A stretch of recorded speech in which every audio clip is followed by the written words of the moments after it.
Welcome to my session on how to do paper piecing. I'm specifically showing the paper piecing for my Mariner's Compass. I meant to tape this yesterday and somehow it didn't tape, so here we go. Um, so what I want you to have on hand is your piece of paper with your printed pattern on it, a piece of cardboard or something that you can make folds with your paper, your sewing machine, and your basic sewing equipment. The one thing that I find very useful now in paper piecing are my clover clips, and I will show you why. So one of the things to first understand about paper piecing is that it's a little bit different. So it kind of makes us think differently about the ways we are piecing. The main reason it's different is that we are sewing it to a piece of paper or sewing it next to freezer paper.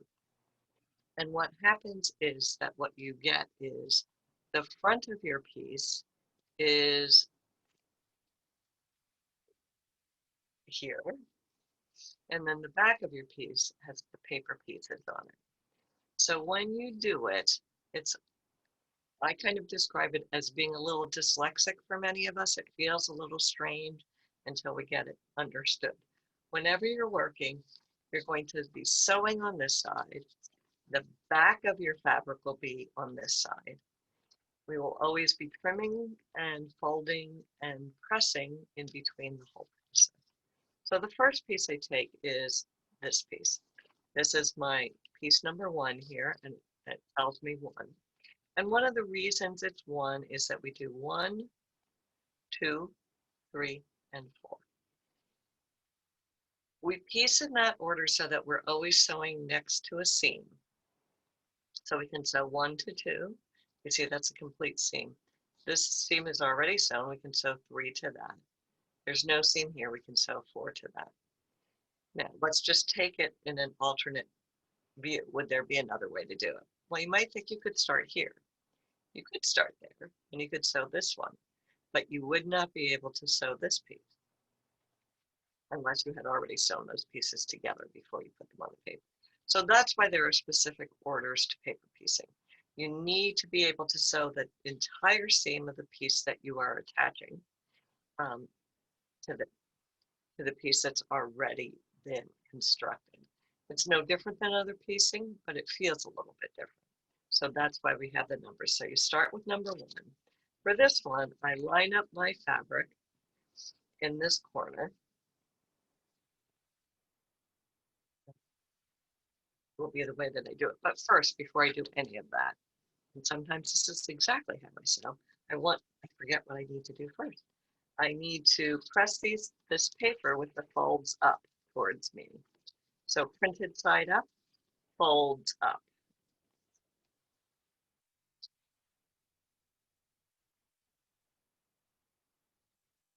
So that helps to be a guide when it comes to trimming your pieces and also laying them out. So when I lay this piece out, you can see that I put my corners together here. When I fold this over, you can see that this piece is attached, but I should scooch this down just a little bit to get that 1/4 inch. So I've cut my piece a little bit bigger, but I'm going to go now closer to the 1/4 inch on that side. And that piece. And then I also make sure that this piece is down. Now this is the first piece that I'm piecing. So lots of times when it's the first piece, I will glue it to a piece of paper using fabric glue or Elmer's washable glue, whatever you have on hand. So I take that, I give it a glue so it doesn't shift for me. Now, the next thing I'm going to do is trim the first seam that I'm going to sew against. So that's going to be where number 2 is. So this is piece number 1, this is piece number 2. I folded that piece, I fold it again, I bring it over and I cut it 1/4 inch.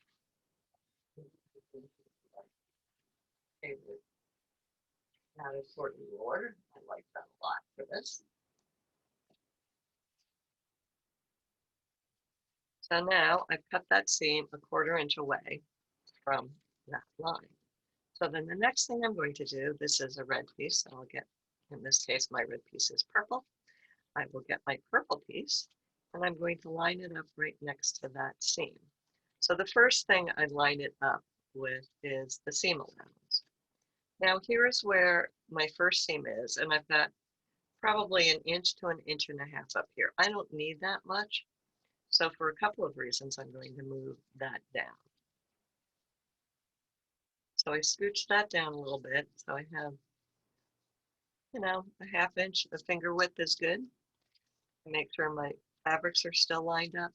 And then down here, I know that I've got a 1/4 inch, so I can see that this seam line ends here. If I fold it up here, I'm catching all my seams. Now that looks, sometimes I have to shift the fabric a little bit if I feel like it's a little close.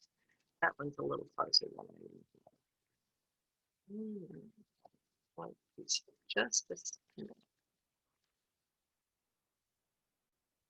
I'm going to put this all out because I don't want this. Oh,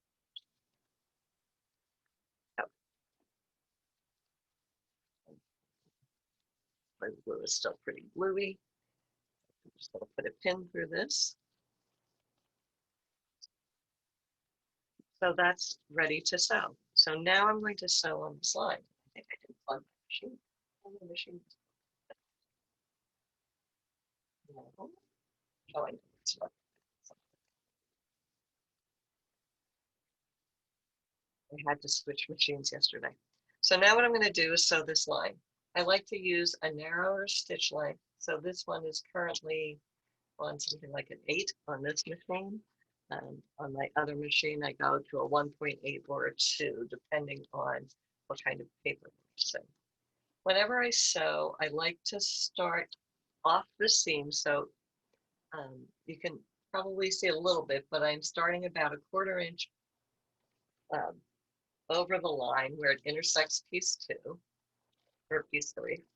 And I'm sewing down piece 2.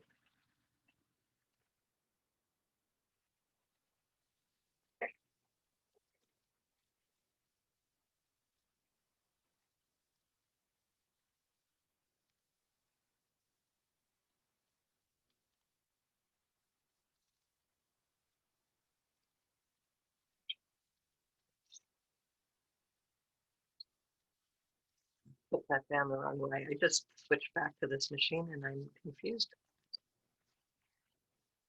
So I've sewn over those seams, and because that seam is just too much like a basic stitch, I'm going to go over it one more time. I mean,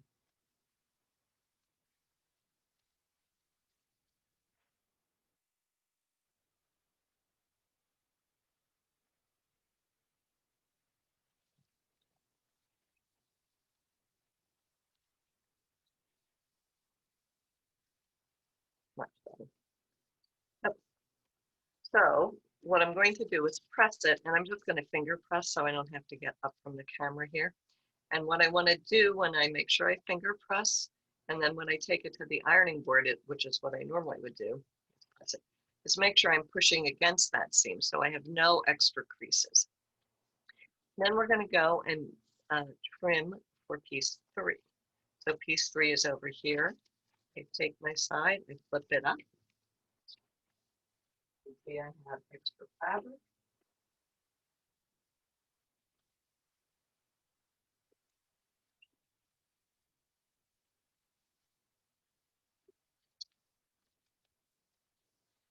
So I've now trimmed that down, so I am ready for my third piece. My third piece is this color. So I'm going to put that up against, and again, making sure I have a finger from where that seam ends and a finger from where this seam ends. The other clue I have learned is that you want to make sure that this piece is covered underneath entirely by the piece. So sometimes we think it's that way, but because of the way the angles work and the seams work, this is the correct way to do it. So make sure that this entire piece, so I can see it comes down to here. So that piece is covered there and it's covered there. So I've got plenty of, actually way too much.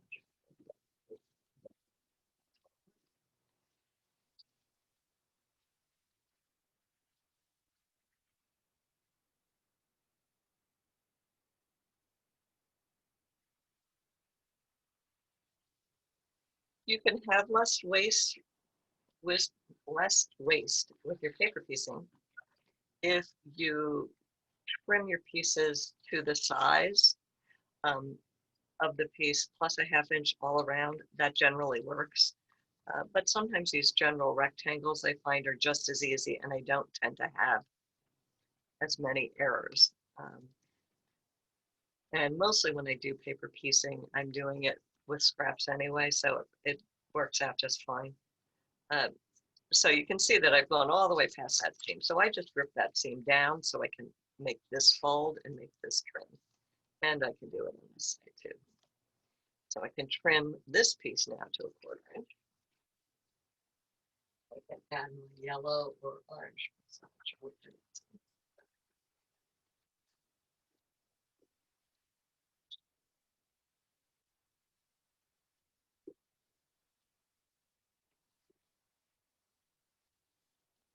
So that will be ready for my yellow piece. I will put my piece there. I will flip it over this way. Sometimes you can't see through the pieces as much, so it's easy enough to hold my finger there just to make sure that everything's covered. Flip it up and around, everything is covered. And now I can sew my 1/4 inch here.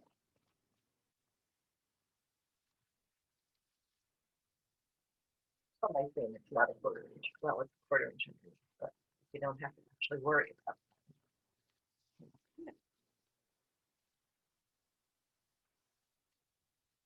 So now this piece needs a press, and then I trim it to size. So I trim on the seam line,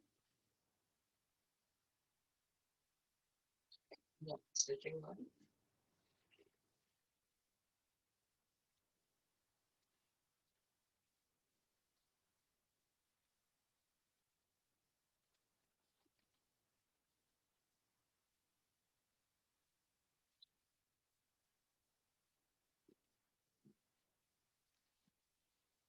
Okay, so there's the back of my fabric all trimmed up, the back of my pattern, or really what I call the front of the pattern that I sew to, and the front of my block.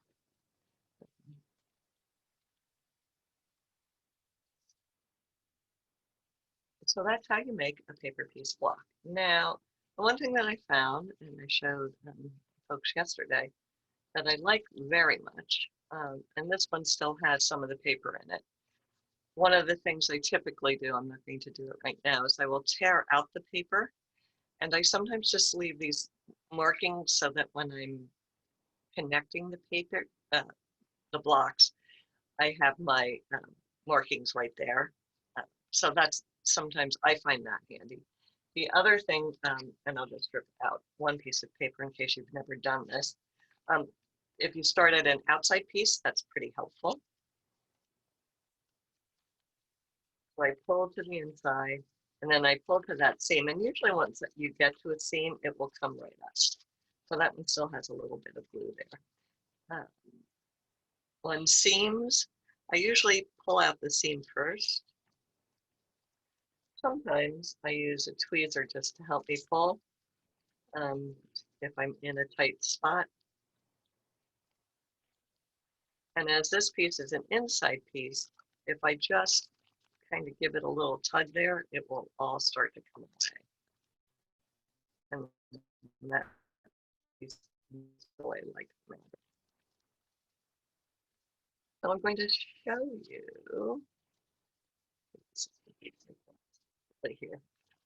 We're going to take this piece from yesterday, and I'll show you how to pin this to put it together. So what I found, this is kind of a new find for me. When I put my pieces together, and when I have all these seams coming together, I will sometimes press this connecting seam open.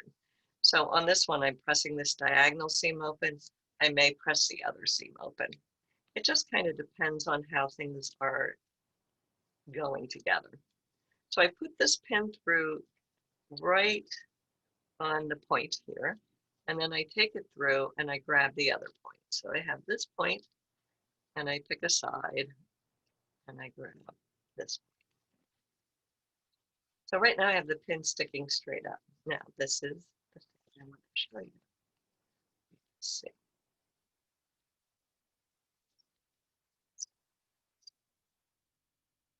In case you didn't know it, Clover has 1/4 inch marks on their Clover butt. So what I do is I put this here, and this is going to be the flat side against my machine. And I just, if I could find a place where the glare is not so bad, I line the bottom end of that right up next to the pin and right on the line on the back and on the front. And then I know I've got my seams pulled together quite nicely. I do the same thing up here. Take another pin and I'll go through this point up here so I can match the point. So I match that point.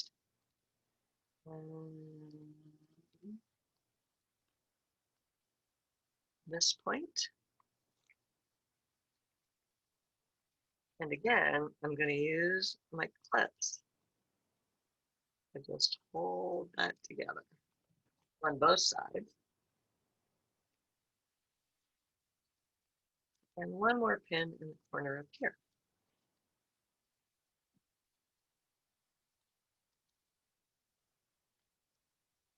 I can see that this one piece has come away a little bit. It's not actually. So I've lined that up.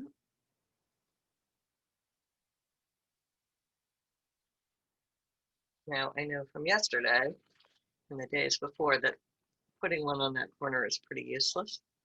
So I'm going to put it on this corner, on the top, just to hold it. But even before you do that, you can put it right next to the corner. You can put another one next to it. So when you place it on the bed of your machine, you can take off the ones that are in the way.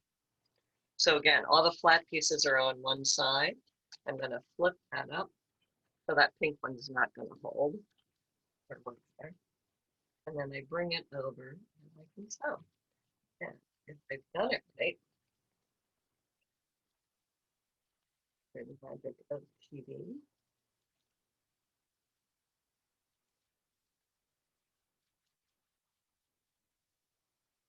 Take off the clips as I go, or move them down as I progress down the seam.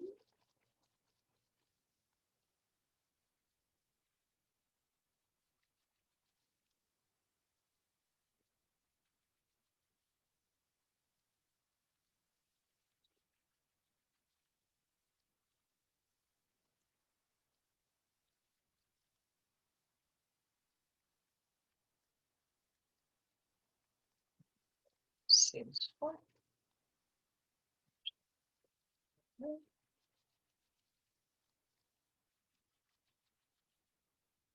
And that should be a well put together piece. Let's see.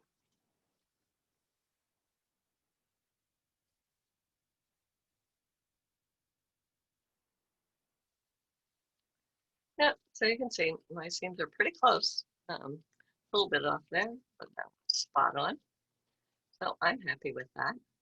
I also find sometimes, depending on how you manipulate some of these things, you can get the illusion a little bit better. But that one's spot on, that one's off a tiny bit, this one's pretty good. So I like the way that worked out. So those are my hints for paper piecing this block. If you have any questions, email me at Kathleen@kathleenmcmusing.com. And thanks for watching.